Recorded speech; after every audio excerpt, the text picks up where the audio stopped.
श्री स्वामी समर्थ. नमस्कार मंडळी, मी विना तुळसकर. आज मी तुम्हाला बटाट्यांच्या कापांचा फ्राय कसे करतात ते दाखवणार आहे. चला तर मग बघूया साहित्य.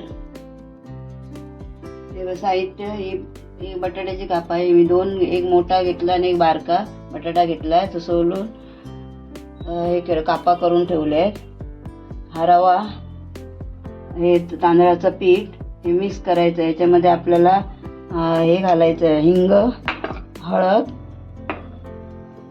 लाल तिखट, असा मीठ आणि थोडीशी पिठी साखर पण घालायची आहे.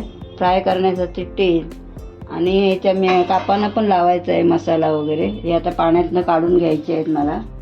पाण्यातनं काढून घेतलं, त्याला मसाला वगैरे हिंग वगैरे लावून ठेवणार आणि मग ह्याच्यामध्ये पण मिक्स करणार आहे सगळं. थोडंसं हिंग घालून घ्या कापांमध्ये पण. आणि एक सांगायला मी विसरले, हे पाण्यामध्ये ठेवली तेव्हा एक चमचा मी ह्याच्यामध्ये मीठ पण टाकलेलं ह्याच्यामध्ये पाण्यामध्ये, म्हणून ती नरम, म्हणजे ती फ्राय चांगली होतात त्याची. आणि आता ह्याच्यातमध्ये पण घालून घेते अर्धा चमचा हिंग. हे सगळं आपल्याला मिक्स करायचं आहे, दोन्हीमध्ये घालून घेणार. हळद ह्याच्यामध्ये थोडी आणि ह्याच्यामध्ये पण अर्धा चमचा घालून घेणार दोघांमध्ये.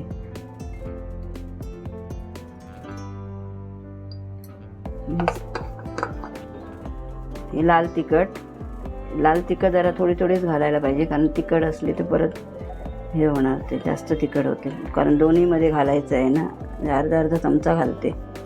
हे आता असं मिक्स करून घेते. पिठामध्येच घालायची थोडीशी पिठी साखर थोडीशी घालायची चवीपुरती. साखर अख्खी टाकली तरी चालेल. माझ्याकडे पिठी साखर होती म्हणून पिठी साखर टाकली थोडीशी. त्याच्यामुळे काय होतं, चव येतो. आता त्यामध्ये थोडं मीठ घालून घेऊया दोनामध्ये ह्याच्यामध्ये, कारण पहिलं थोडंसं मीठ मी लावलेलं आहे कापांना, थोडंसं घालते ह्याच्यात. आणि ह्याच्यामध्ये थोडंसं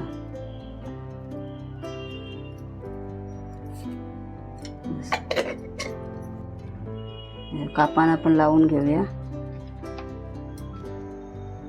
आणि जरा 2-3 मिनटं असे ठेवून द्यायची जरा लावून. तोपर्यंत आपण गॅसवरती तवा वगैरे तापत ठेवूया. हे लावून ठेवते मी.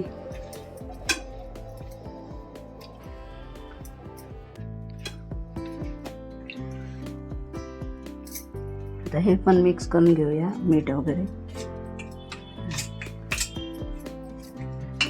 तोपर्यंत गॅसवरती आपण हे टाकत ठेवूयात तवा. फासत करून ठेवूया, म्हणजे तवा लगेच तापेल. आता थोडं तेल टाकून घेऊया याच्यावरती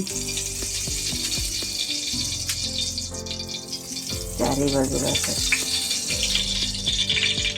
त्याच्यामध्ये आपण बुडवून, आपण कशी मच्छी वगैरे फ्राय, सॉरी आता नवरात्र चालू आहे त्याच्यामुळे ते नाव नको.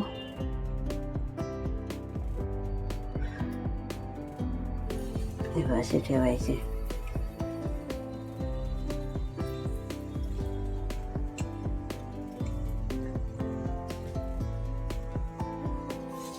आणि नवरात्रीची तुम्हाला हार्दिक शुभेच्छा. आणि सध्या माझा उपवास चालू आहे म्हणून आवाज पण तुम्हाला जरा बारीक येत असेल.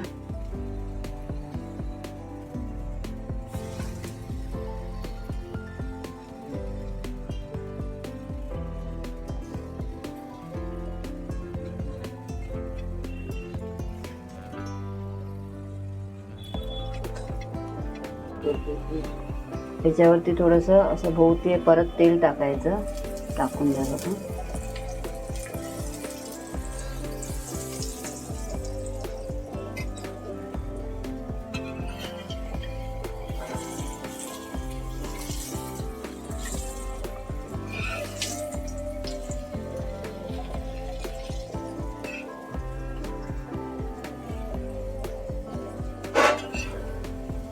आता मी परतून घेतले. आणखी थोडंसं असं तेल भोवती टाकते आणि अशा प्रकारे मी सर्व कापही करून तळून घेते.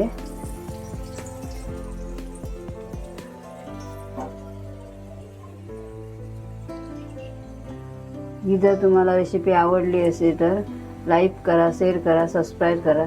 धन्यवाद. माझे सर्व कापं आता भाजून फ्राय करून झाली. आता मी गॅस बंद करते. चला.